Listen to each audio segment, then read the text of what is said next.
May I come in? Yes. Yep.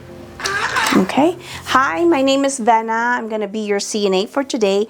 I'm here to provide passive range of motion to one knee and one ankle. Is that okay?